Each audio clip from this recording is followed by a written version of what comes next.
everyone, this is Eureka Forsyth, and for this video I will be doing a book haul for all the books that I've gotten from my local library's book sale. So without further ado, let's get started. So for this video I wanted to do a little bit of a different format. As you can see, I'm wearing gloves. There's a little bracelet that I'm also wearing that came with the gloves too. And so I will try to do a clean sweep and get these books out as neatly as possible. So let me see if I can do this on the first try.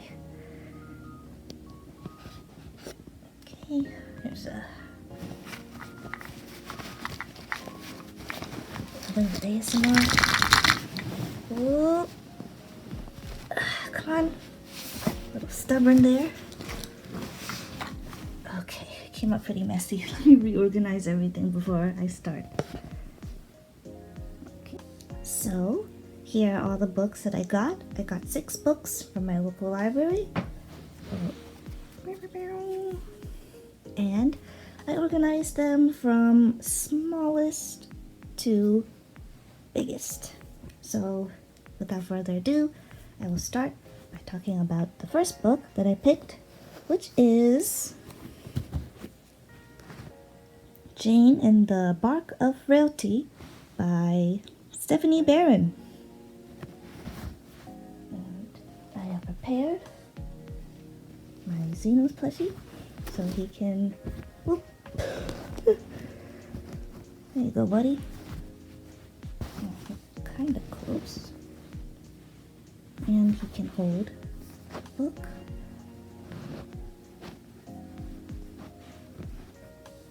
While I read a description of it on Goodreads. I picked this book initially because the cover really intrigued me. It's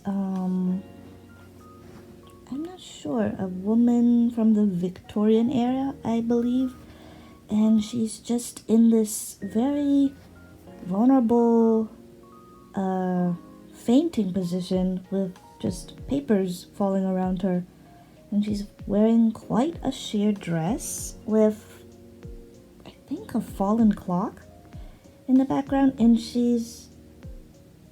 think she's just laying out in the middle of a street. Yeah, that's the moon in the background. I just thought it was very beautiful. And I did not realize this was part of a mystery saga, even though it's called Being a Jane Austen Mystery. And I accidentally picked up the 9th book within the series, which is pretty bonkers.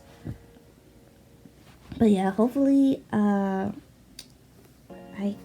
don't need to read the others to begin this, so I'm just gonna read it point blank with this book, and hopefully the author is able to give me context clues with what happened in the previous 8 mysteries within this book.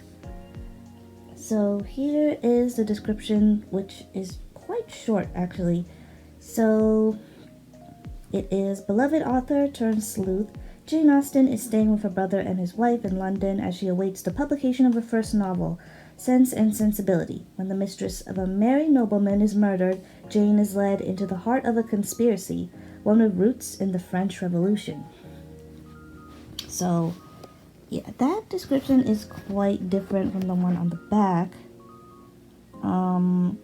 Here it says, on the heels of completing Sense and Sensibility, Jane Austen heads to Sloane Street for a month-long visit with her brother Henry and his wife Eliza. Hobnobbing with the fashionable great at the height of the season, Jane is well aware of their secrets and peccadillos. I hope I said that correctly. But even she is surprised when a prominent Tory minister is accused of murdering his beautiful paramour. Jane, however, is willing to let someone else investigate until a quirk of fate thrusts her and Eliza into the heart of the case as prime suspects. Now Jane will have to save them both from hanging, and only one thing is certain. Failure will not only cut short her life, it could mean disaster for her beloved England. Ooh. Yes, so that is it for this book. Pretty excited to begin this. I will probably do some sort of dedicated TBR, including this book. I guess I could just probably make a book haul related TBR with all 6 of these books possibly, but we'll see. Maybe I will sneak this into another video project later having to do with books and such. But we will see. Very looking forward to checking this out sometime in the future.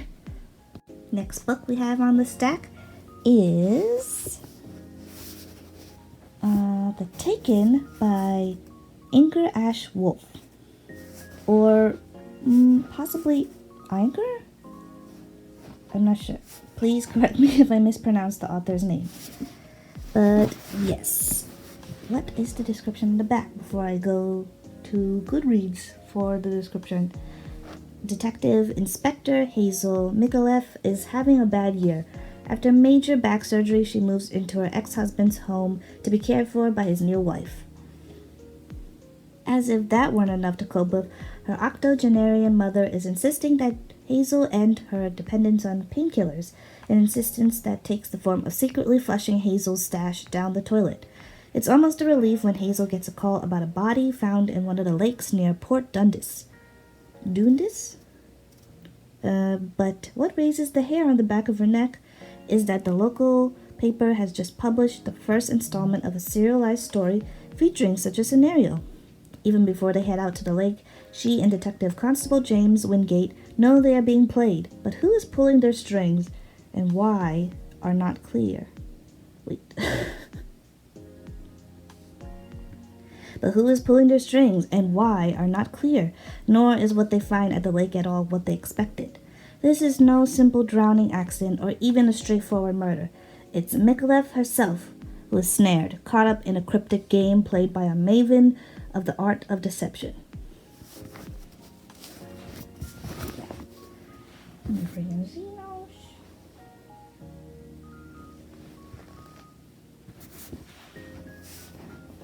And let's see what Goodreads says. I would put on 2 gloves, but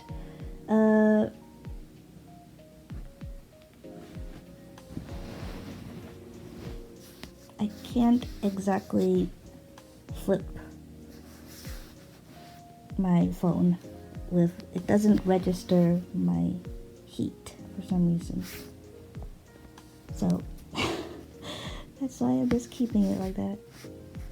Anyway, so this is also part of another ongoing, I might be wrong, or it's already completed. And it is the second installment of a mystery series just labeled Hazel Micallef. And this also has a much more shorter description.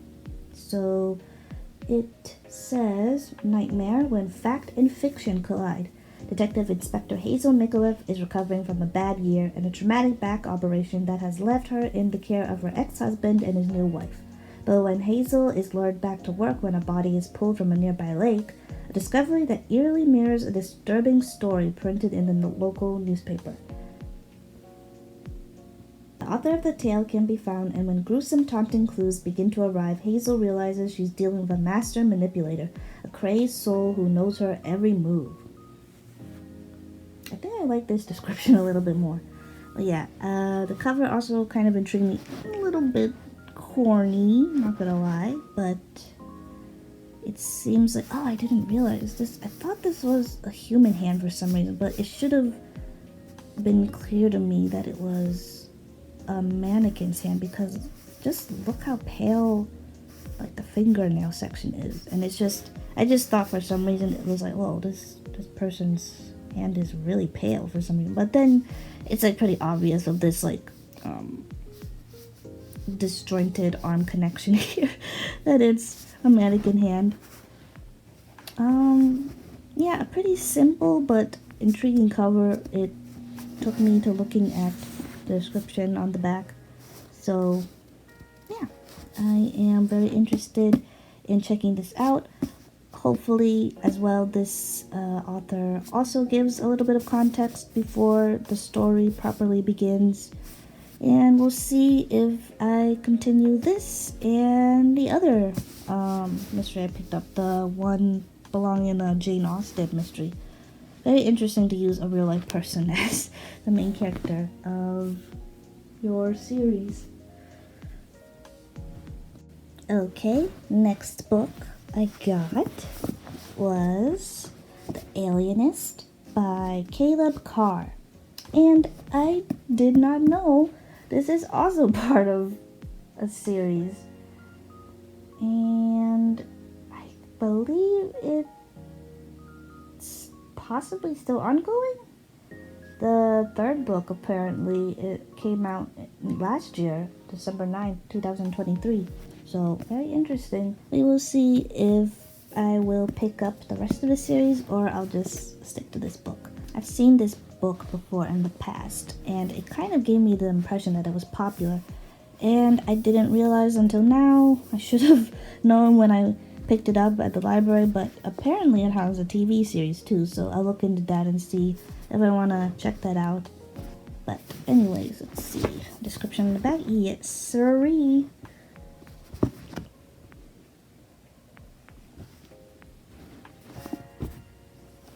Okay, buddy. There we go. Properly sat. Okay. It says, when The Alienist was first published in 1994, it was a major phenomenon, spending 6 months on the New York Times bestseller list, receiving critical acclaim, and selling millions of copies.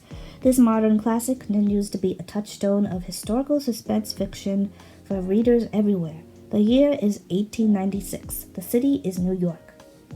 Maybe I should read this in like a noir voice. The year is not 19. Whoopsies. Let me try that again. The year... Wait, I messed up. The year is 1896. The city is New York. Newspaper reporter... Let me stop that. Newspaper reporter John Schuler Moore is summoned by his friend Dr. Laszlo Kreisler, a psychologist or alienist, to view the horribly mutilated body of an adolescent boy abandoned on the unfinished Williamsburg Bridge. From there, the two men embark on a revolutionary effort in criminology, creating a psychological profile of the perpetrator based on the details of his crimes. Their dangerous quest takes them into the tortured past and twisted mind of a murderer who will kill again before their hunt is over. Fast-paced and riveting, infused with historical detail, The Alienist conjures up Gilded Age New York, with its tenements and mansions, corrupt cops and flamboyant gangsters, shining opera houses and seamy gin mills. It is an age in which questioning societies believe that all killers are born, not made, could have unexpected and fatal consequences. Ooh. Yes, I initially picked this up when I read the description because it said it was set in the Gilded Age of New York, which I am it's one of my favorite eras that I recently discovered. So I just had to pick it up and see what it's about. I remember seeing this cover too. This is like an iconic cover now. Even though it's like sort of subtle and unassuming in a way, but this is very ominous, this figure right here. I'm guessing it's either Laszlo, because the series is named after him, or it is the killer. So it's very weird because he's just like walking very openly amongst horse-drawn carriages. I'm guessing he's like on some sort of busy street. It's very interesting. I'll find out hopefully there's a context within why this was the cover that was put in place for this book. But we will see. This is apparently the first book, and here is, holy cow, this is the exact opposite of all of the descriptions. This is pretty long. The year is 1896, the place New York City. Let's see. This is about the same. I feel like I won't read this description because it seems to give a little bit too much detail that might spoil me for some parts of the book. So I'll just leave it with this description in the back. I feel like it's descriptive, not description, synopsis. I think this synopsis is good enough. It has enough details but doesn't give too much information on what happens in the book. So I will just leave it there, and we will see when I decide to read this. Hopefully soon, because it's really kind of piquing my interest, but we will see. On to the next book. Next from this stack is Disappearing Earth by Julia Phillips. And does this have a description in the back? Yes, it does. Oh, nice. Okay, let me prop up my buddy. There you go. So we can look at this more closely. One August afternoon, two sisters, Sophia, 8, and Alyona, 11, go missing from a beach on the far-flung Kamchatka Peninsula in northeastern Russia. Taking us through the year that follows, Disappearing Earth enters the lives of women and girls in this tightly knit community who are connected by the crime. A witness, a neighbor, a detective, a mother. We are transported to vistas of rugged beauty. Open expanses of tundra, soaring volcanoes, dense forests, the glassy seas that border Japan and Alaska, and into a region as complex as it is alluring, where social and ethnic tensions have long simmered, and where outsiders are often the first to be accused. In a story as propulsive as it is emotionally engaging, Julia Phillips' powerful novel brings us to a new understanding of the intricate bonds of family and community in a Russia unlike any we have seen before. Interesting. I believe this is... I will need to clean that off later. I think this is labeled as an environmental sci-fi. I think it has fiction, mystery, thriller, Russia, mystery, thriller, literary fiction, contemporary, audiobook, adult novels. It is a mystery. This is the only book that I picked up that actually was on my TBR. I have had this book on my TBR for 4 years, apparently. I can't see where I specifically put it into my TBR, but yeah, 4 years, holy cow. It's one of the oldest books on my Goodreads. I know I only really share my story graph, but I mostly used Goodreads as like an archive of sorts. But yeah, and I didn't know this book won the National Book Award. It was a finalist, so that's pretty cool too. We can see how I will feel about this later whenever I decide to read this. I feel lucky that I was able to pick this up because this was one of the few new books that were available when I went to go to the library and look around the area and shop, basically. Yeah, this book was originally published, let's see, 2019, May 14th. That's a pretty new book, in my opinion. The one cover, I was expecting the cover to be the one with the two girls on the bottom here, and the mountain was much more prevalent in the background, and you could see like the sky with the stars against like a pink evening sky, like a sunset. This one the mountain is more subtle within the back, and the two girls are here instead of around this area. and the palette is just white and blue basically, and the black silhouettes of the girls. So I think I still prefer the one that I had saved originally on my Goodreads, but yeah, I won't complain. I'm just glad I have this book in my hands. And we will see when I will read this. Either it will be in the library haul TBR video sometime in the future that I will make, or I will just slip this in to another video project. We will see.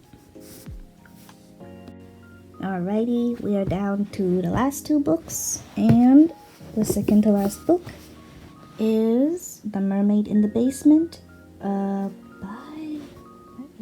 Gilbert Morris. I should probably take off this bargain sticker, but yeah. Spring Up Xenos. And back has a description. Yep. It's London 1857 and everything is at stake for Seraphina Trent, a woman of means but not the typical Victorian lady who feels her place is to be seen and not heard. When her brother's most recent female dalliance, a beautiful actress, is found murdered, all evidence points to him, especially since the actress had just rejected him in a most public manner.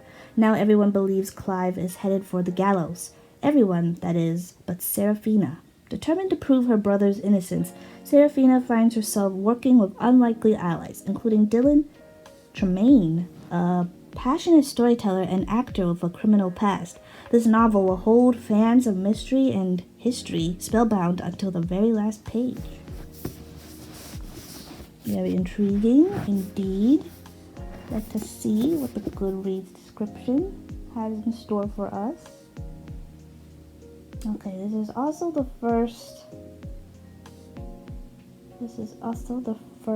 book in a mystery series I believe is completed. So maybe I will check out the rest of this series sometime in the future. I don't know why I almost said sometime in the past. What the heck?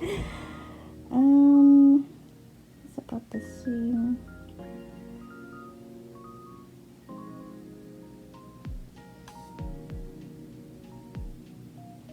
A wealthy widow of a nobleman, daughter of a famous scientist, and skeptic who only trusts what can be proven. Meet Seraphina Trent, a woman about to take 19th century London by storm. It's London, 1857, and everything is at stake for Seraphina Trent, a woman of means, but not the typical Victorian lady who feels her place is to be seen and not heard. When her brother's most recent female dalliance, a beautiful actress, is found murdered, all evidence points to him, especially since the actress had just rejected him in a most public manner. Not everyone believes Clive is headed for the gallows. Everyone that... This is about the same. Yeah, it's about the same. Very interesting. But yeah. It really intrigued me because of the title. I was wondering... Probably most likely not a literal mermaid, so it probably has some sort of symbolism to the meaning of this title. So I'm very interested. Kind of generic looking cover. I don't usually like covers that feature real life models, but it's fine. It's kind of pretty. I thought at first it might have been an erotica with like this very red, ominous, but also kind of romantic-ish, eerie romantic-ish vibe to it. So I wasn't sure until I like skimmed the description. But yeah, it's also a mystery as well, and yeah, it's probably something I will definitely be checking out soon in the future, whenever I get through all the books that I'm reading currently. But yeah, very much looking forward to this. We will see where I stick this book to, depending on future projects. But yeah, without further ado, the last. And here is the last book.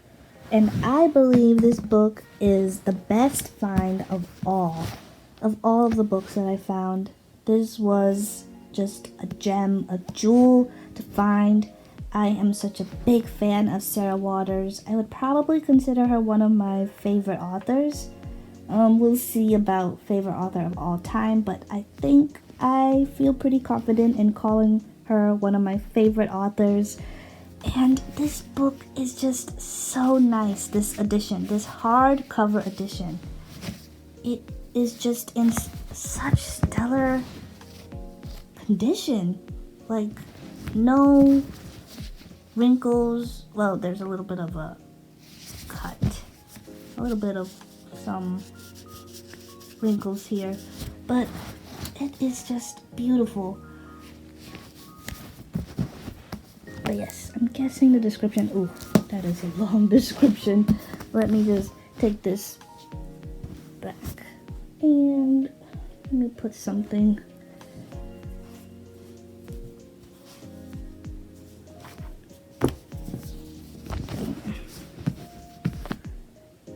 This guy here.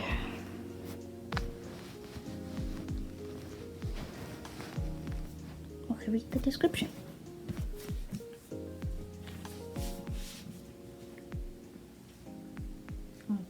It is 1922 and London is tense. Ex-servicemen are disillusioned, the out of work and the hungry are demanding change. And in the south of the city on genteel Champion Hill, in a quiet home now empty of servants, whose inhabitants are still recovering from the devastating losses of the First World War, life is about to be transformed. Widowed Mrs. Ray and her daughter Frances, an unmarried woman with an interesting past, now on her way to becoming a spinster, finds themselves obliged to take in tenants. The arrival of Lillian and Leonard Barber, a modern young couple of the emerging middle class, brings unsettling things with it. Lively music, colorful clothing, laughter, and fun. Open doors offer Frances glimpses of the newcomers' habits. Sounds travel from their rooms to hers, and the staircase and landing have never seemed to her so busy. As she and Lillian are drawn into an unexpected friendship, loyalties begin to shift. Secrets are confessed, dangerous desires admitted, the most ordinary of lives, it seems, can explode into passion and drama. And in the house on Champion Hill, no one can foresee just how far the disturbances will reach. Ooh, juicy.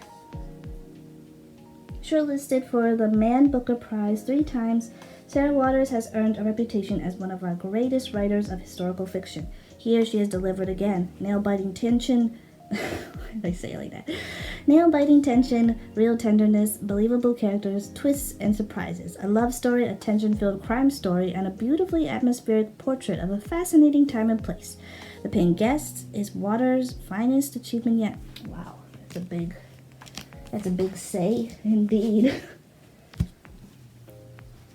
Let me put this here and see what the Goodreads has to say. Hopefully not as long. Okay, this is much shorter than the book description in the flap here. It is 1922 and London is tense. Yep. Let's see. Where is something new? It's about the same. With the arrival of Lillian and Leonard Barber, a modern young couple of the Clark class, the routines of the house will be shaken up in unexpected ways. Little do the Rays know just how profoundly their new tenants will alter the course of Frances's life, or, as passions mount and frustration gathers, how far-reaching and how devastating the disturbances will be. Ooh. That does cut to the chase pretty fast, but still the juiciness remains. It is, I did not know it was crime. I knew it was historical fiction, which made me excited. Also labeled as LGBTQ and queer, which I am very excited to delve into, a common theme with most of Sarah Waters' books, jeez. But yeah, I like these original covers. Very minimalist design. I don't really mind the model here because she kind of just fits with this completely black background, and it just highlights just the beautiful shadows and contours of her body. And yeah, I think the one cover which is hard to find, which most of her fiction has this design, basically human characters in the background, usually black and white, I'm sure, maybe a little bit of color here and there, and a pure black background. I think it's the one where she had, I think it was The Little Stranger. That one is very hard to find the edition for. Yeah, it's like a little bit different. It has the black background still, but then it has like the manor in the back, and it's like a autumn brown orange tinge to it, color. But yeah, it's mostly the cover that's usually available is pretty ugly, so I'm going to keep hunting to try to find the original one with the following black, pure black cover motif. Yes, I'm very excited to read this book, but also a bit scared because look at this chunky gal. Oh boy, this is a big book, a thick book, to be more accurately said. I think it's around 500 to 600 pages, so I'm a bit intimidated. I'm pretty intimidated by books that are longer than 400 pages, but I am still nonetheless pretty excited for the most part. We will see. There's a pretty common theme with most of the books that I picked, which is historical or mystery, and I guess some crimes been sprinkled in as well. And I guess the only book that is sort of different would be the environmental science one, which is Julia Phillips' Disappearing Earth. Here we go, again, showcasing this one. Yeah, I guess my mind was in the mood for just historical, mystery, and crime fiction, apparently. But yes, we will see where I will fit this into. And that is the last book. One last book before I close out this video is I finally got to grab my own copy of this much anticipated manga I've been wanting to check out, which is Delicious in Dungeon by Ryoko Kui. I have been waiting so long to be able to get a physical copy of this book. It has been back ordered for months. Every time I would check bookshop.org to try to order the first volume, it would almost always be back ordered. And finally, the first volume was available, and I just immediately had to grab my own copy because I knew it was going to be sold out sooner or later. And yeah, there's nothing too much to say about this book. It has been a pretty much solidified as a beloved manga for so many people. I don't need to say anything more about how much people just absolutely adore this book. I am excited to get into this book. I already started, I think I finished 3 chapters within this volume, and I just love it so much. I would definitely highly recommend it to people who enjoy D&D, food, cuisine, and also the characters are very cute and lovely so far, so I'm very excited to see how they will develop and how the plot will grow and build as I check out the later volumes. But yes, I will read the description anyways. When young adventurer Laios and his company are attacked and soundly thrashed by a dragon deep in the dungeon, the party loses all its money and provisions. And a member! They're eager to go back and save her, but there is just one problem. If they set out with no food or coin to speak of, they're sure to starve on the way. But Laios comes up with a brilliant idea. Let's eat the monsters! Slimes, basilisks, and even dragons. None are safe from the appetites of these dungeon-crawling gourmands. And the bag is just super cute with like showcasing some of the, I guess, I haven't finished it, so I'm not sure. But I guess some of the food that will be, not the food, the monsters that will be eaten. Man-eating plant, walking mushroom, I'm not sure how they're going to eat a living armor if they do, but I would like to see. Mandrake, basilisk, huge scorpion, and green slime. Of course, the cover is super cute. The dragon looks much more innocent than what I've seen of it so far in the beginning of the book. That doesn't really spoil anything because dragon is talked about in the back here. So yeah, I do not believe that is a spoiler. And if it is, I'm sorry. It's not too much of a big spoiler, so it's like a little one. Yeah, super enjoying this. Can't wait to finish this when I do. I'm sure I'll be able to finish this in one day because manga are just very easy to digest and read for me personally. But yeah, just wanted to share this. And yeah, that is basically it for all of the books so far, including this one in this library stack. So yeah, here are all the books that I bought from my local library and showing all the titles and the spines now that I've talked about each one pretty thoroughly, I hope. And I hope you enjoyed this new format that I decided to film and record in. Please let me know what you think of this video and whether you read any of these. Please let me know. I hope you all have a good rest of your day or night, wherever you may be in this big, big world. Without further ado, Audio Unit 01, Eureka Forsyth, signing off. Bye-bye!